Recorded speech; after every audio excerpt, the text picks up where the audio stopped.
Dan sebenarnya kafir ini bukan teman-teman untuk digunakan sebagai kata penghinaan, bukan.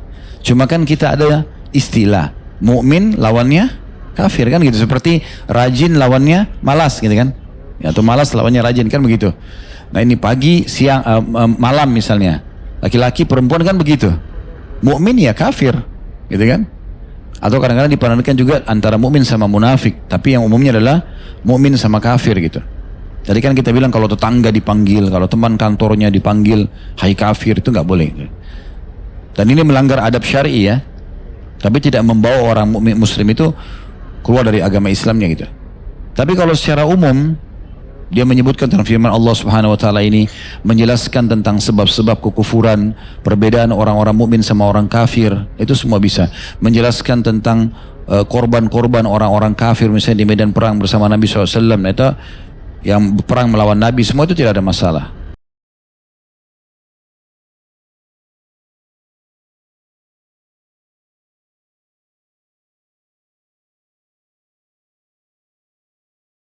Bismillah. Assalamualaikum warahmatullahi wabarakatuh.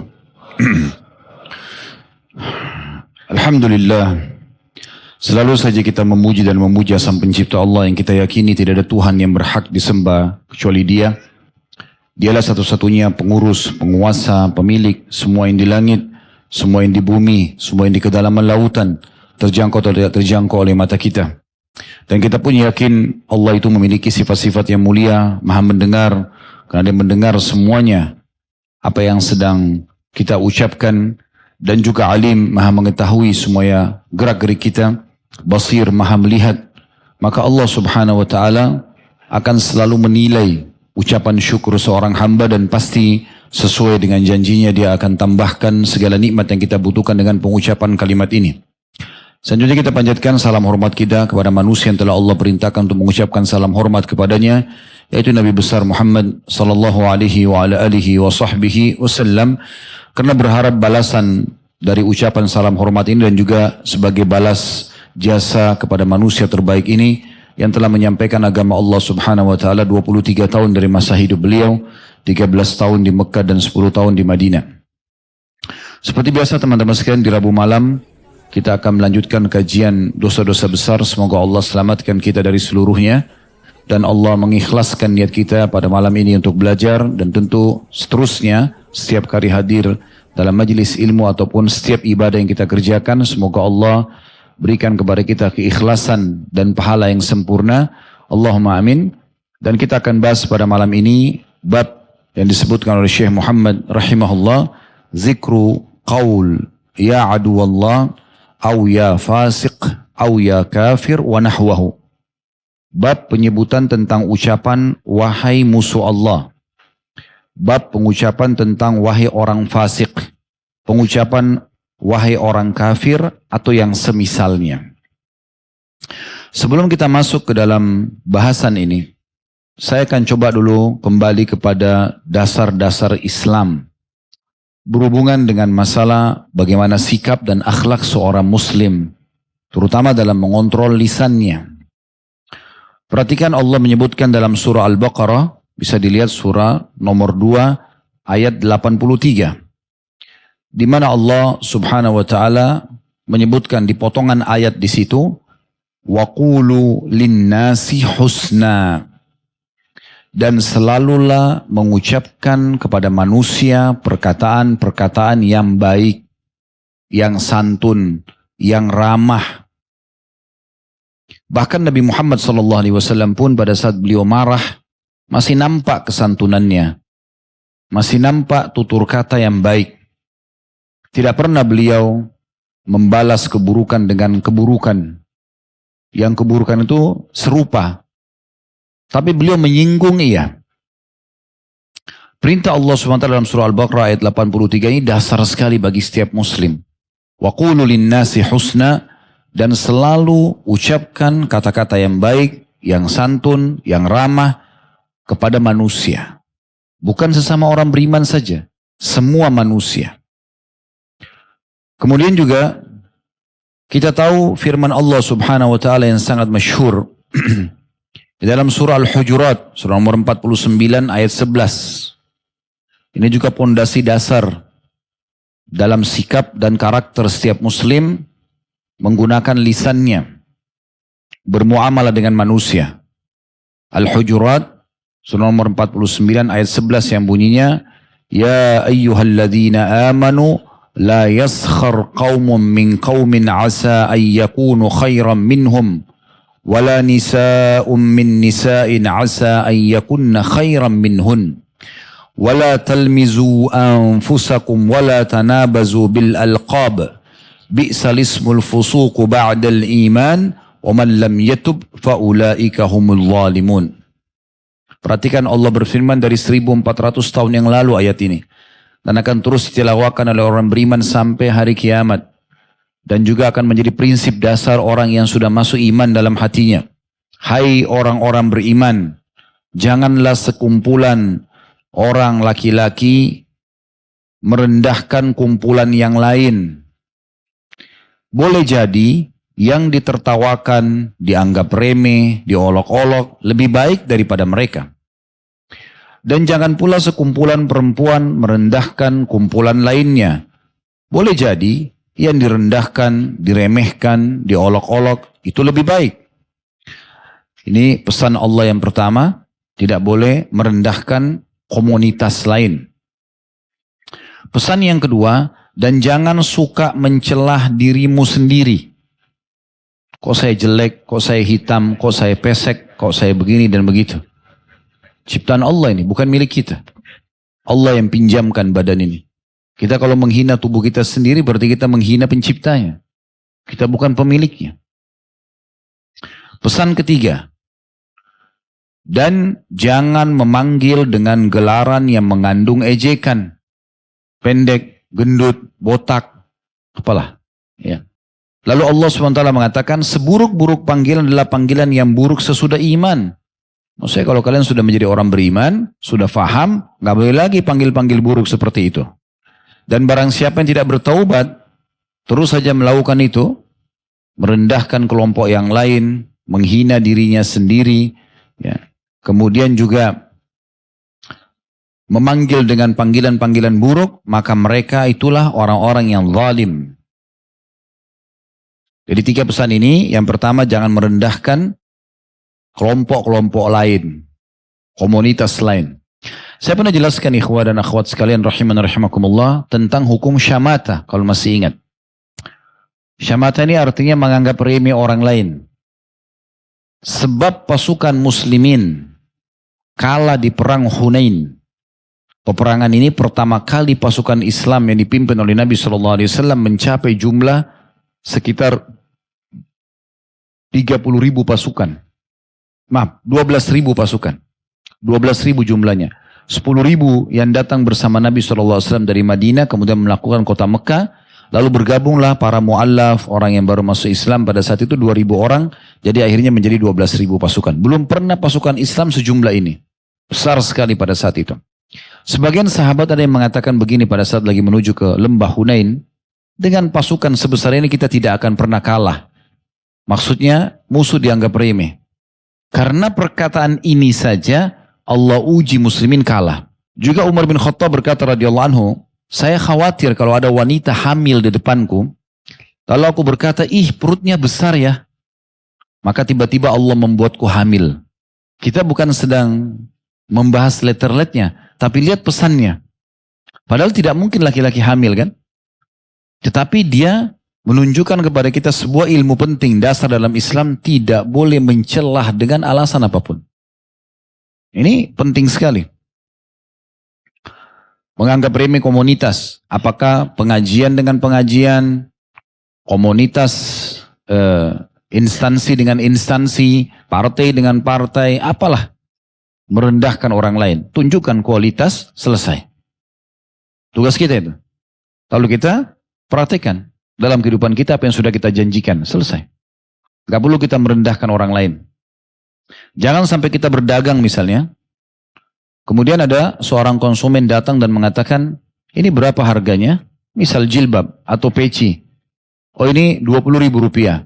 Toko sebelah kok 15.000? Kita harusnya kalau seperti ini introspeksi diri. Kok bisa lebih murah? Baik, kita bicara apa adanya. Kualitas kita. Setahu saya tidak bisa jual dengan harga segitu. Karena modal saya sekian, saya dapat keuntungan sekian. Misalnya, modal kita 10.000 atau 13.000, kita jual 15.000. Jadi saya tidak bisa mengikuti harga tetangga. Kalau Anda mau belanja di sana silahkan. Contoh, nggak boleh kita mengatakan, mungkin di sebelah itu barangnya palsu. Nah, jatuhkan orang. Oh itu ramai itu karena pakai pelaris. Atau apalah, ya, nggak boleh. Biasanya setan masuk di bab-bab persaingan ini. Ada orang mau melamar wanita, ada saingannya, dijatuhkan. Ada orang yang masuk jadi caleg, jadi capres, jadi apalah, dijatuhkan semua. Kenapa harus dijatuhkan? Tunjukkan saja program kita ini, saya seperti ini kualitas saya, ya sudah, selesai.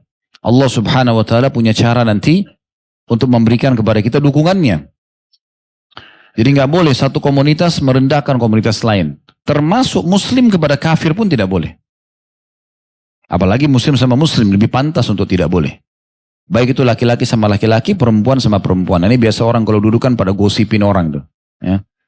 Cerita tentang si fulan, tentang ini, tentang itu dan segala macam. Bahkan sekarang karena sudah kehabisan bahan sampai pembantu orang dibahas, supir orang dibahas, sepatunya dibahas, dompetnya dibahas, cara jalannya dibahas, segala macam. Mungkin matanya orang lagi kelilip pun matanya kelilip. Ya. Ada saja. Ya. Itu sudah kehabisan bahan dan mengumpulkan dosa yang banyak untuk apa gitu. Makin kita tidak tahu tentang seseorang, terutama aibnya makin bagus. Makin kita tidak campuri makin bagus. Karena begitu kita terlibat di situ berarti kita juga punya tanggung jawab. Kalau itu kemungkaran kita harus luruskan. Kalau itu ma'ruf kita berdosa kalau kita anggap itu adalah sebuah kekurangan gitu. Pesan kedua tadi, jangan celah-celah diri sendiri. Sudah kita kasih contoh tadi, nggak boleh. Apapun di tubuh antum ini Allah yang ciptakan. Gimana kita mau celah? Orang lain celah kita itu urusan dia, tapi kita nggak boleh celah diri kita sendiri. Selalu bersyukur, selalu percaya diri. Allah pasti dengan kemahasempurnaannya telah memilih yang terbaik buat kita. Inilah alis yang terbaik buat kita, mata terbaik buat kita, hidung terbaik buat kita, bibirnya, giginya, kulitnya, tinggi badannya, rambutnya. Alhamdulillah. Inilah yang telah Allah berikan kepada saya nikmati. Gunakan di atas ketaatan. Tidak usah merasa rendah diri, tidak usah merasa kecil hati. Ya, ini ciptaan Allah. Jadi kalau orang hina kita, sebenarnya dia sedang hina penciptanya. Kan ini bukan milik kita. Sekarang teman-teman pada saat kita lagi bayi di rahim ibu kita bisa milih. Saya mau mata yang bulat, saya mau mata yang lebar, saya mau mata yang kecil, sipit. Tidak bisa. Lahir ya udah begitu. Berarti ada aturan baku dari sang pencipta Allah. Orang yang mencela itu berarti mencela penciptanya. Benar nggak? Diam, senyap. Allahu alam, ini faham atau tidak? Benar nggak? Alhamdulillah. Allah jadi saksi, sudah saya sampaikan. Ya. Pesan yang ketiga gitu juga, tidak boleh saling memanggil dengan gelaran-gelaran. Ini unik ini, kadang-kadang saya temukan bahkan ada suami istri. Ya. Namanya sudah bagus-bagus, panggil gelar-gelar yang tidak baik. Ya. Saya pernah dulu begitu sama ikhwah, yang suaminya panggil gelar jelek tentang istri juga panggil jelek. Terus saya tanya, kenapa? Ini apa? Gelar apa? Oh memang saya panggil dia begitu. Oh dia juga panggil saya begini. Kenapa? Kenapa bukan sayang? Kenapa bukan ganteng? Kenapa bukan cantik? Kenapa harus gendut kah? Pendek kah? Hitam kah? Ya. Kenapa harus jelek-jelek gitu? Allah larang. Itu nggak boleh. Panggil yang bagus-bagus saja. Gitu kan? Yang baik-baik. Ada sahabat Nabi, terkenal dia sebenarnya secara fisik jelek. Disebutkan dalam riwayat begitu. Ya. Tapi tidak ada satu pun sahabat yang menghinanya. Namanya Julaibib radhiyallahu anhu. Beliau pada saat sudah tiba pada masa umur menikah, Nabi SAW tanya, wahai Julaibib, kamu tidak menikah? Dia bilang, ya Rasulullah, siapa yang mau sama saya? Dia tahu dirinya gitu. Kalau punya kekurangan fisik. Kata Nabi SAW, saya akan lamarkan buat kamu. Ikutlah, ikut. Datang ke rumah seorang Ansar, punya anak gadis sangat cantik. Lalu kata Nabi SAW, setelah salam, saya punya hajat dengan kalian. Bahasa ini biasanya bahasa santun ya. Kalau punya hajat itu seperti orang yang mau menikah. Maka tiba-tiba kedua suami istri nyambut. Rasulullah mau lamar anak mereka. Selamat datang ya Rasulullah, silahkan. Terima. Kata Nabi SAW, bukan buat saya, buat Julaibib. Maka waktu sebut nama Julaibib, mereka tahu punya kekurangan fisik. Lalu mereka bilang, kalau Julaibib kami tanya dulu anaknya. Rupanya yang terjadi adalah anak gadis ini dengar dari dalam. Lalu dia mengatakan, wahai ayah dan ibu, bagaimana kalian bisa menolak lamaran Nabi SAW? Tidak usah lihat Julaibibnya, lamaran nabinya nih. Nabi yang datang lamarin. Terima saja. Semoga saja Allah jadikan ini kebahagiaan buat saya. Menikah. Subhanallah, dan betul Julaibib baru nikah beberapa waktu, meninggal mati syahid. Yang masyhur kisahnya, beliau terbunuh mati syahid dan ada 7 atau 8 orang kafir terbunuh di sebelah dia gitu kan. Mati syahid dan Nabi SAW gendong. Lalu Nabi SAW mengatakan, Julaibib bagian dari aku dan aku bagian dari dia. Maka wanita itu sangat bahagia sebagai istrinya karena suaminya syahid dan juga akan memberikan syafaat untuk dia pada hari kiamat gitu. Jadi begitu luar biasanya landasan Islam. Begitu juga kita tahu firman Allah Subhanahu wa taala teman-teman sekalian dalam surah Al-An'am, surah nomor 6 ayat 108. Ini lebih dalam lagi, larangan mencaci maki orang-orang non-muslim, sesembahan-sesembahan mereka. Tidak boleh caci maki. Allah berfirman, "Wala tasubbul ladzina yad'una min dunillahi fayasubbullaha 'adwan bighairi 'ilm." Al-ayah, dalam jurnal ayat, tapi ini saksi bahasan kita. Jangan pernah kalian, wahai muslimin, mencaci maki orang-orang yang menyembah selain daripada Allah. Maka akhirnya mereka menyembah. Jangan celah sembahan-sembahan mereka. Maka mereka akan mencela Allah tanpa ada ilmu. Hanya dengan permusuhan saja. Ada orang sembah patung, ada orang sembah berhala maksudnya. Ada orang sembah pohon, ada orang sembah jin. Gak usah celah itunya. Gak usah celah itunya. Tujuan kita menyampaikan yang benar sembah Allah. Gak usah sembah. Gak usah serang apa yang sedang dia lakukan gitu. Ada orang berzina, kita bukan sedang serang dia dengan perzinahannya. Kita ingatkan, kalau ini haram dalam agama lebih baik menikah. Clear, selesai. Gak usah dicela-cela, zina itu begini, nanti ada penyakit, nanti ada begini. Gak penting. Itu gak penting untuk dibahas. Nanti kita masuk, tadinya niatnya mendakwahi malah kita kena dosa di sini. Gak perlu bahas. Karena bukan bidang kita untuk membahas tentang penyakit yang bisa kena orang zina. Karena banyak orang berzina gak kena penyakit. Bisa saya dia berhujah mengatakan, enggak, saya berzina sekian tahun gak kena penyakit kok. Misal. Ya? Ada orang merokok, nasihatin tentang masalah kesehatan itu lebih baik untuk tidak merokok dan begini-begini. Kenapa nggak alihkan ke yang lain? Nggak usah hina rokoknya.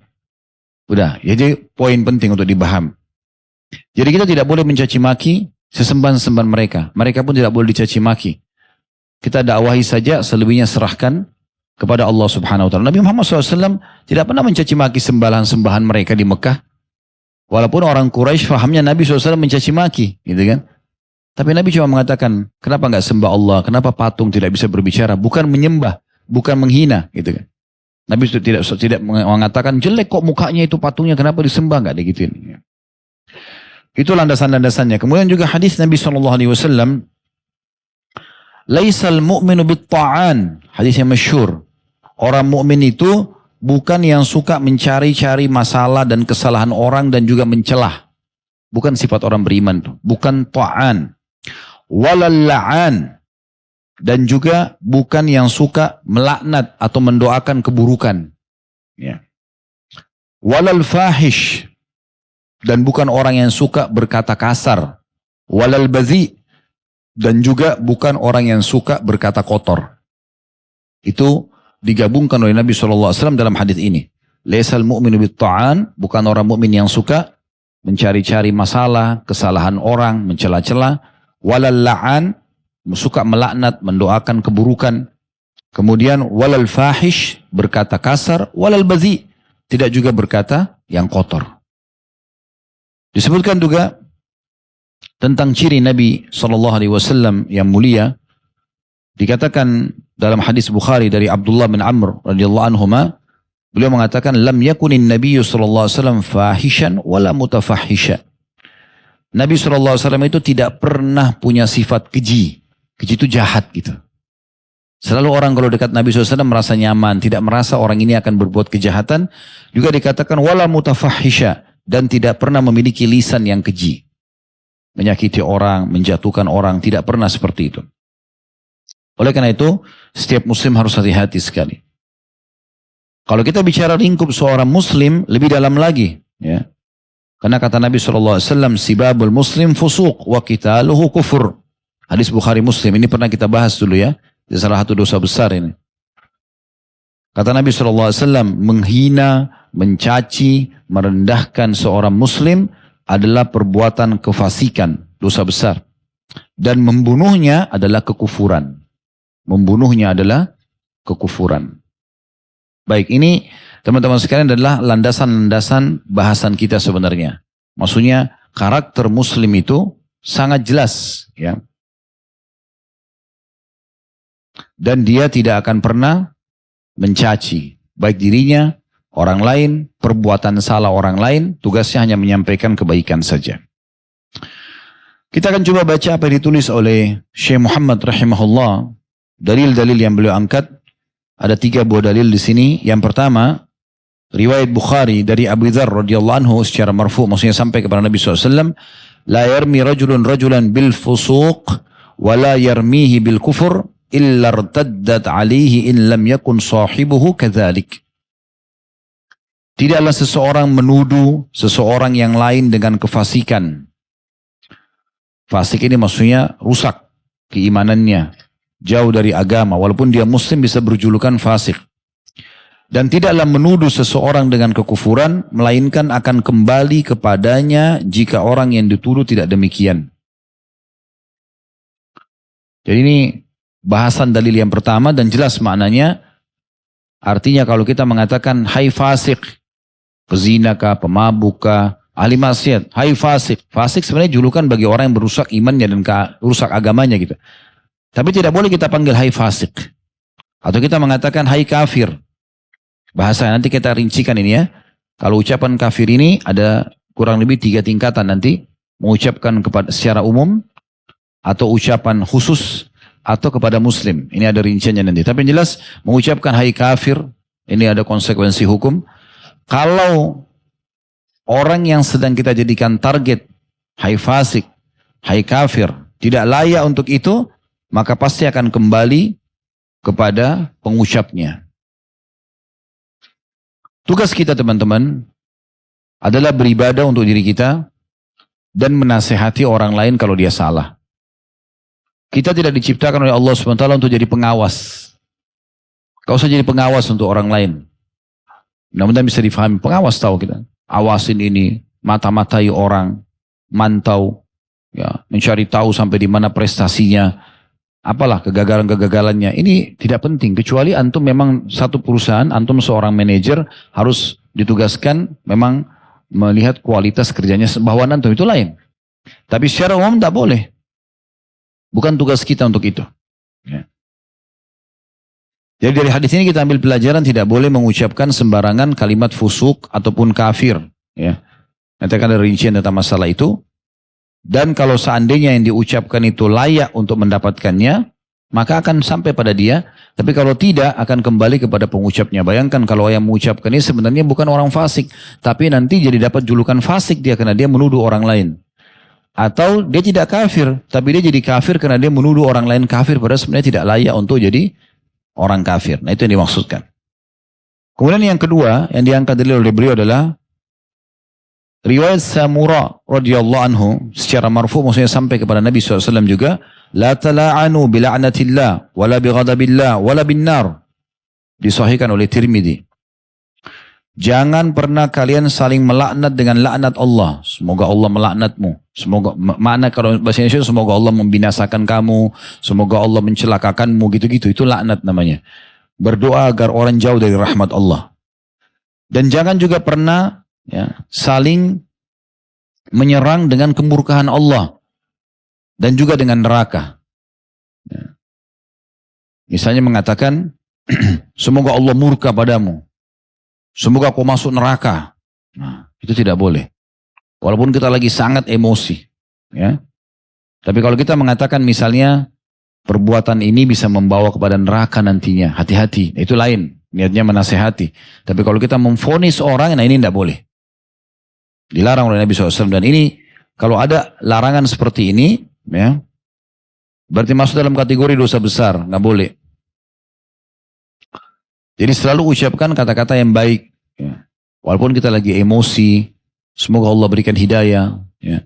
Kalau orang-orang Arab sudah sering kami dengar itu ya. Allah yahdik, semoga Allah berikan hidayah.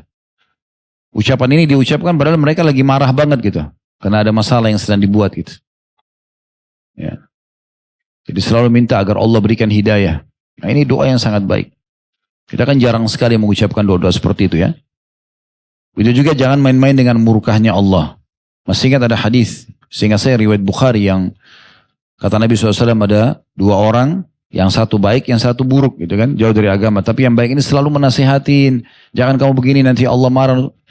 Orang yang buruk ini, fasik ini tidak pernah mau dengar. Satu waktu dia bilang, Allah tidak akan memaafkan kesalahanmu.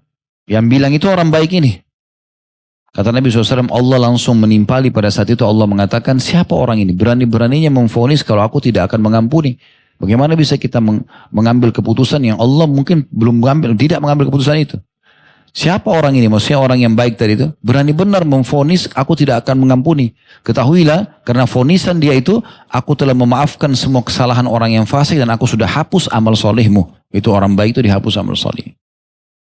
Jadi betul-betul subhanallah kita ini kalau mau jadi orang mukmin yang baik, banyak hal yang harus kita benahi. Di antaranya, karakter-karakter ini nggak boleh sembarangan.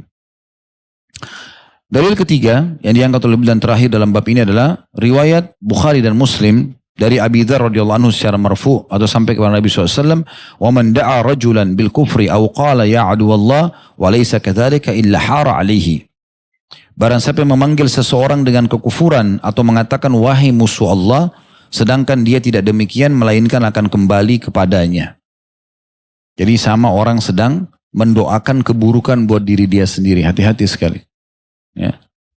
Setiap kali kita mengucapkan sesuatu yang buruk untuk orang lain, malaikat itu sudah standby di atas kepala kita.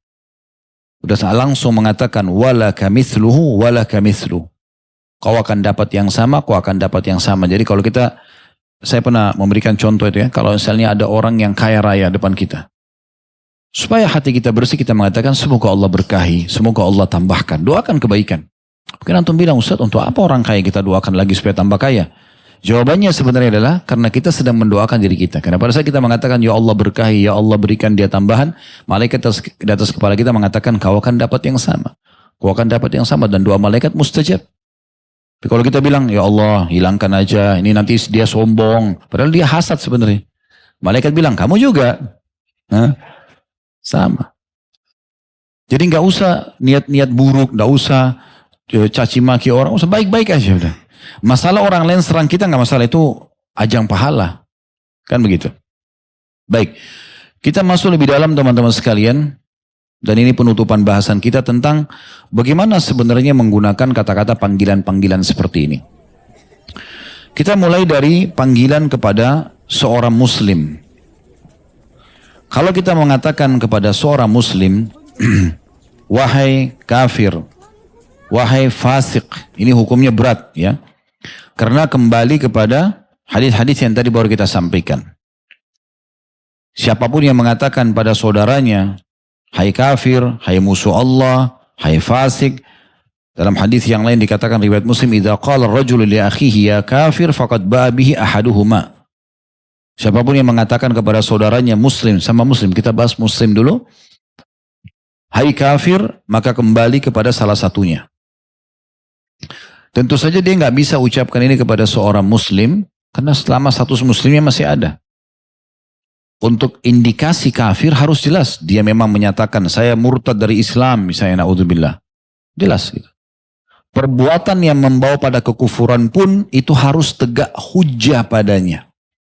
Ada penyembah kuburan, ada pelaku sihir yang sudah jelas-jelas bisa mengeluarkan dari agama Islam, mencaci maki agama, tetap saja harus kita tahu apakah sampai hujah pada dia.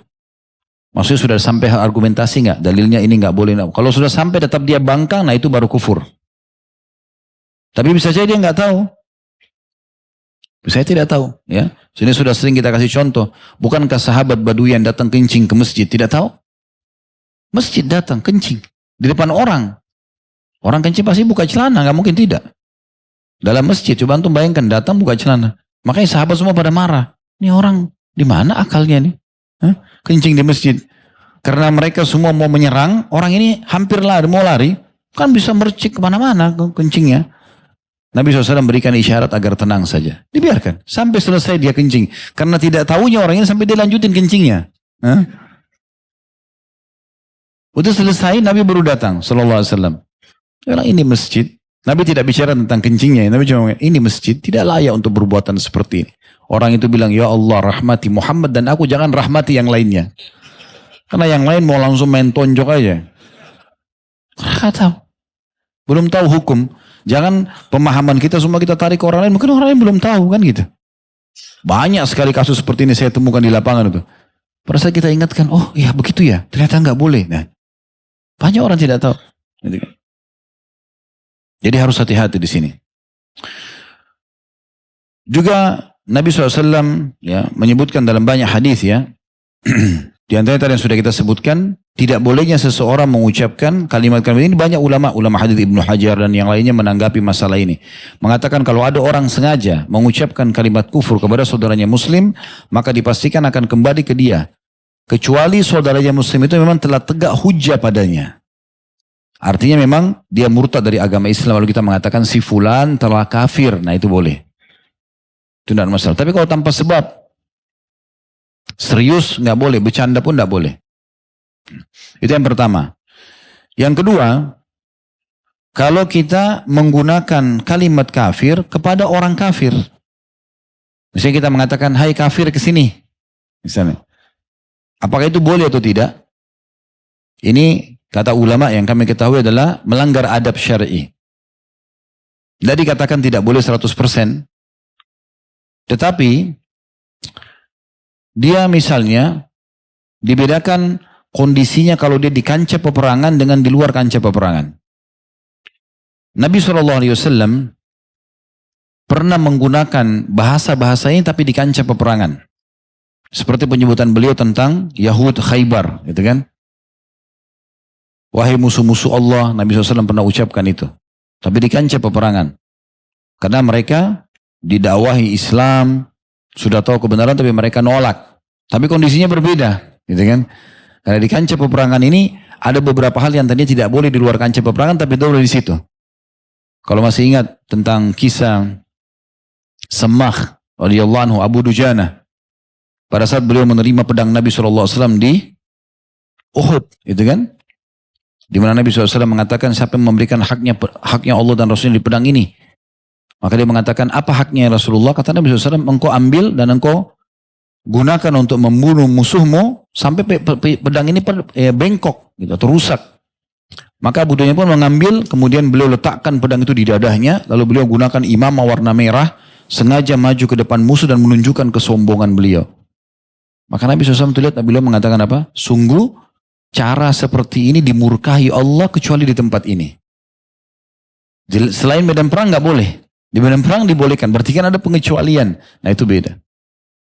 Jadi di saat orang di kancah peperangan mengatakan kami beriman dan kalian kafir, itu tidak ada yang salah. Ini kan? Tapi kalau tidak ada sebab tetangga, kafir. Nah, misal. Nggak boleh. Ya. Ini poin perlu digarisbawahi ya. Dan sebenarnya kafir ini bukan teman-teman untuk digunakan sebagai kata penghinaan, bukan. Cuma kan kita ada istilah mukmin lawannya kafir kan gitu. Seperti rajin lawannya malas gitu kan. Ya, atau malas lawannya rajin kan begitu. Nah ini pagi, siang, malam misalnya. Laki-laki, perempuan kan begitu. Mukmin ya kafir gitu kan. Atau kadang-kadang dipandangkan juga antara mukmin sama munafik. Tapi yang umumnya adalah mukmin sama kafir gitu. Maka kalau orang menggunakan bahasa ini untuk menjelaskan tentang status orang, itu nggak masalah. Tapi kalau untuk dipakai panggil nggak boleh. Kemudian yang terakhir, yang ketiga adalah kalau menggunakan kafir secara umum, ya, atau orang-orang yang sudah dijelaskan oleh Allah Azza wa Jalla dalam Al-Quran tentang kekafirannya. Seperti pada saat Allah menjelaskan surah Al-Kafirun kan, Qul ya ayyuhal kafirun, katakanlah hai orang-orang kafir. Tidak ada individu yang sedang jadi target. Tadi kan kita bilang kalau tetangga dipanggil, kalau teman kantornya dipanggil, hai kafir, itu nggak boleh. Dan ini melanggar adab syar'i ya. Tapi tidak membawa orang mukmin muslim itu keluar dari agama Islamnya gitu. Tapi kalau secara umum, dia menyebutkan tentang firman Allah Subhanahu wa taala ini, menjelaskan tentang sebab-sebab kekufuran, perbedaan orang-orang mukmin sama orang kafir, itu semua bisa. Menjelaskan tentang korban-korban orang-orang kafir misalnya di medan perang bersama Nabi SAW, itu yang perang melawan Nabi, semua itu tidak ada masalah. Ya. Makanya Allah SWT berfirman, "Qul ya ayyuhal kafirun," katakan hai orang-orang kafir, "la a'budu ma ta'budun," saya tidak akan sembah apa yang kalian sembah. Kalau secara umum kita membahasakan ini, terjadi dialog antara seorang alim muslim sama seorang alimnya mereka, misalnya non-muslim. Lalu kemudian dia bacakan ayat ini. "Qul ya ayyuhal kafirun," katakanlah orang-orang kafir, "la a'budu ma ta'budun," kami tidak akan sembah apa yang kalian sembah. "Wala antum a'buduna ma'bud," kalian juga tidak usah ikut-ikutan sembah apa yang kami sembah. Diulangi lagi, "Wala ana a'budum ma'abadtum," kami tidak akan, atau aku tidak akan pernah ikut-ikutan apa yang kalian sembah. "Wala antum a'buduna ma'bud," kalian juga tidak usah sembah apa yang kami sembah. "Lakum dinukum walidin," kalian punya agama, kami punya agama. Jadi di sini secara umum tidak masalah. Kita boleh mengucapkan kalimat tersebut, ya. Tetapi ini global. Ini global. Atau tadi saya bilang, ada individu, cuman Allah sebutkan kafirannya. Firaun, ya, Haman, kemudian Qarun, yang memang sudah disebutkan. Ya, banyak yang disebutkan dalam Al-Quran tentang kekafiran mereka. Ya, tentang Namrud, yang berduet sama Nabi Ibrahim alaihissalam, gitu kan. Kaum Shu'aib, ya. Kan gitu. Kaumnya Nabi Lut, kaum Lut, kan disebutkan itu kan. Nah, boleh nggak kita sekarang sebagai muslim mengatakan kaum Lut, ya, yang tidak beriman pada Nabi Lut kufur dan Allah hukum mereka? Boleh saja. Karena Allah sudah sebutkan itu. Ya. Tapi kesimpulannya teman-teman sekalian, secara global kita tidak boleh menghina, tidak boleh mencaci maki. Ingat, saya selalu bahasakan dan saya jadikan juga sebagai prinsip hidup saya teman-teman sekalian, semua pelanggaran orang yang di hadapan mata kita adalah ajang pahala buat kita. Jangan justru jadikan sebagai kesempatan untuk mencaci mereka, menghina mereka, atau bahkan merendahkan mereka. Bisa saja Allah balik keadaannya. Hati-hati. Justru kita bersyukur kepada Allah karena kita tidak seperti dia sifatnya, dan kita berusaha menjadikan itu sebagai ajang pahala buat kita. Kalau orang semua jadi baik, lalu kita mau dapat pahala dari mana? Itu kesempatan emas untuk menjalankan sabda Nabi SAW, siapa yang menjadi petunjuk pada kebaikan, maka dia akan panen pahala orang yang mengikutinya, tanpa dikurangi sedikit pun dari pahala orang yang sedang mengikutinya itu. Allahu a'lam. Subhanakallahumma bihamdika, asyhadu an la ilaha illa anta astaghfiruka wa atubu ilaik. Wassalamualaikum warahmatullahi wabarakatuh.